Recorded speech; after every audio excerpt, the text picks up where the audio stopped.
Shoah, el vacilo judío.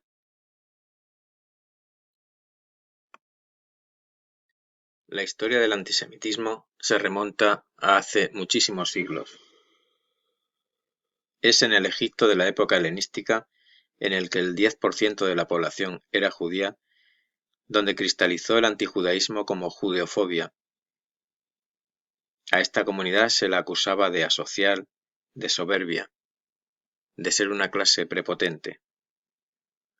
Con el paso del tiempo, en otros muchos lugares también sucede algo parecido.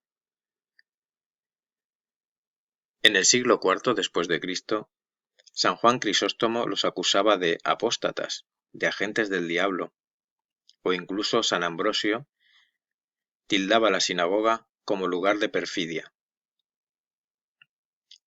En estos momentos se está poniendo quizá la base del antisemitismo que va a cuajar durante toda la Edad Media, a través de comentarios, de tradiciones, de textos transmitidos de generación en generación, por parte incluso de algunos padres de la Iglesia.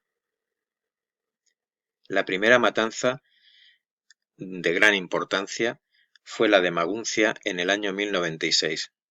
Se podría decir que fue el primer asesinato masivo de judíos, con más de 1000 víctimas mortales.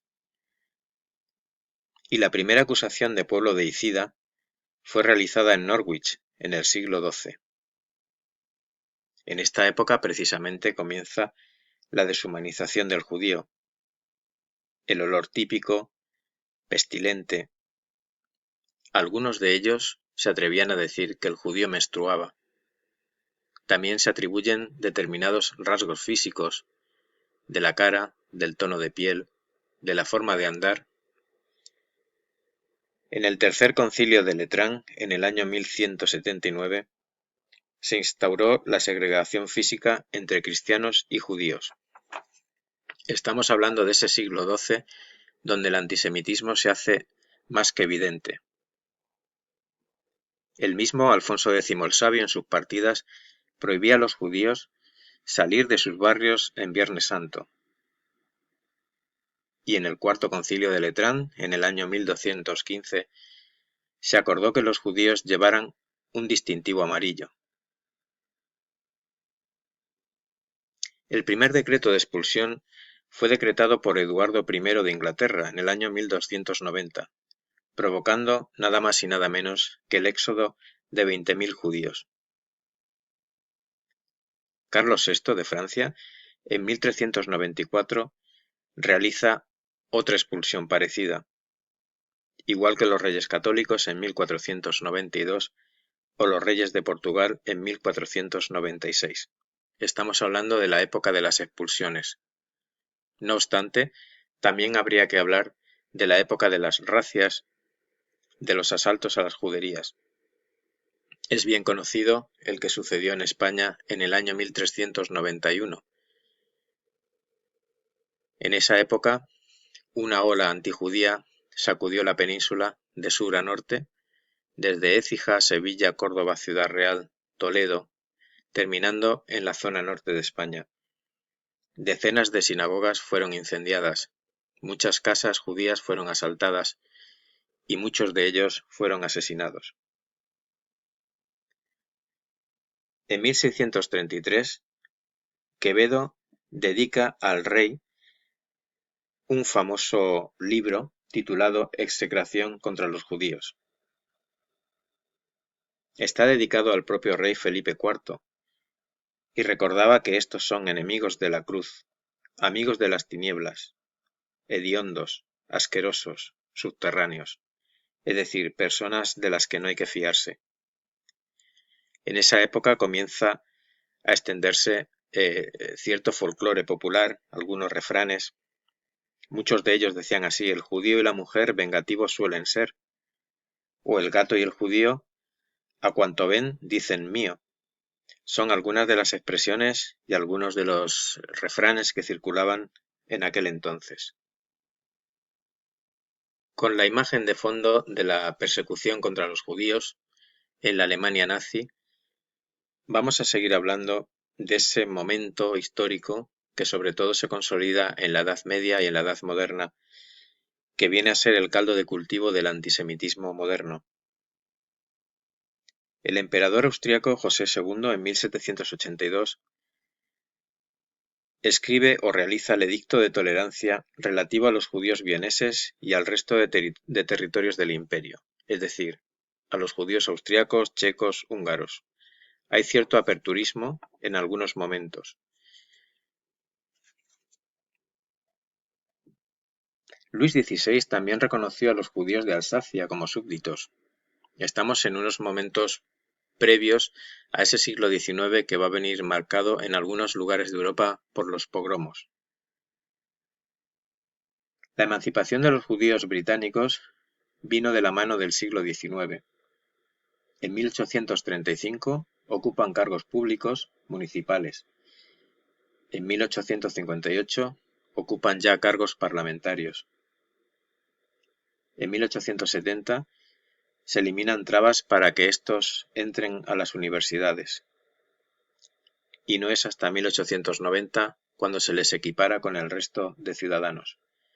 Podemos decir que en Inglaterra el siglo XIX sirvió para la consolidación de los derechos sociales de los judíos. No es anecdótico que en el año 1868 el judío converso al anglicanismo Benjamin Disraeli fuera alzado como primer ministro de Inglaterra. Sin embargo, en otros territorios de Europa, los judíos no corrieron la misma suerte. Estaríamos hablando, por ejemplo, de Rusia. En los años 1881-1883, los judíos rusos fueron perseguidos por las autoridades del zar, viéndose desplazados a otros puntos de Europa, concretamente llegando a las fronteras de Polonia, de Hungría, de Rumanía.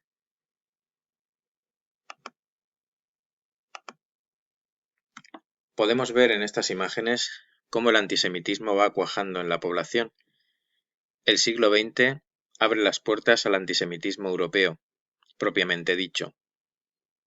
Mucha población judía se va desplazando por los límites del imperio. Judíos procedentes de Rusia o de Rumanía terminaban a las puertas de Viena, si bien esto se ve más claramente en los años 30. Por ejemplo, Rumanía y su gobierno dictatorial consideró que los judíos tenían que abandonar su territorio. Muchos de ellos, a lo largo de los años 20 y de los años 30, se establecieron en Austria. La llegada de judíos en esa época fue masiva.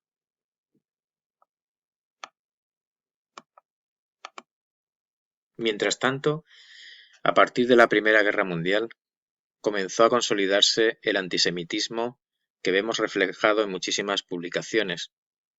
El judío como usurero, como persona henchida de poder, que le da los restos a la sociedad alemana. Muchos niños se preguntan ¿por qué no tienen para calentarse si hay tanto carbón en Alemania? Y los padres responden porque están en manos de los judíos. Los judíos son aquellas personas que se aprovechan del pueblo alemán. Y esto va calando mucho en la sociedad de la época. Hitler aprovecha todo aquello. En los años 20 toma un partido, el Partido de los Trabajadores Alemanes, con apenas 20 afiliados, y en unos 10-12 años lo transforma en un gran partido con 2 millones de afiliados. Muchos de ellos comulgando con esta ideología antisemita. Desde los primeros momentos de la llegada al poder, se realiza un boicot contra los judíos. No es de ser buen alemán comprar en un negocio judío, decían. Los judíos se fueron sometiéndose a estos abusos. En 1933, por ejemplo, en la primavera de ese año, se llamó a un boicot general contra aquellos que fueran judíos. Muchos negocios fueron vetados o incluso destrozados. Otro de los momentos en los que el antisemitismo se va asentando es en las famosas leyes de Nuremberg, en septiembre de 1935. Posteriormente vemos cómo esas leyes dan lugar a momentos todavía mucho más escabrosos.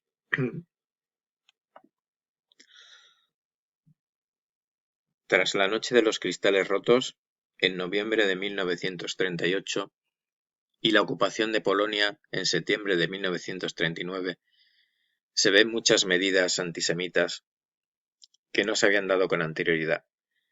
Por ejemplo, muchas familias judías tuvieron que abandonar sus hogares, barrios enteros, como el de Krasimirs, en Cracovia, y fueron alojados en muchísimos guetos a lo largo y ancho de Europa, especialmente en la zona este, en Varsovia, en Cracovia, en Lublin. En muchísimos lugares los judíos fueron confinados. Fue el paso previo a la deportación. En años siguientes, con la conquista alemana y la acción de los Einsatzgruppen, miles y miles de judíos fueron fusilados. Es conocido, por ejemplo, el fusilamiento en Babi Yar entre el 29 y el 30 de septiembre de 1941, en el que 34.000 judíos fueron pasados por las armas.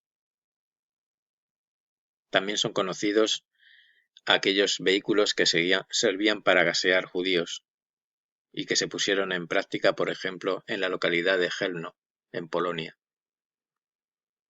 Hubo muchísimos intentos de terminar con esta población. Sin embargo, hasta 1942, los alemanes no se sientan para diseñar seriamente lo que sería la solución final, la eliminación de los judíos con gas.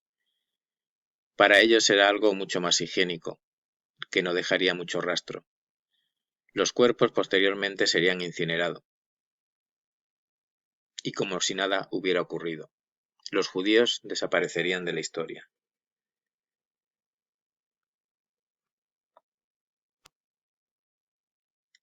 Desde el antisemitismo más antiguo, pasando por el de la Edad Media, Edad Moderna, Edad Contemporánea, pasamos al culmen del antisemitismo que se produjo durante el Tercer Reich. Hitler quiso terminar definitivamente con un problema. El problema se llamaba judíos, judíos en Europa. Había que limpiar Europa de este bacilo que había estado atenazándola durante siglos. Había llegado el momento en el que la población judía debía ser eliminada físicamente. Ya no solamente expulsada, no solamente apartada, sino eliminada.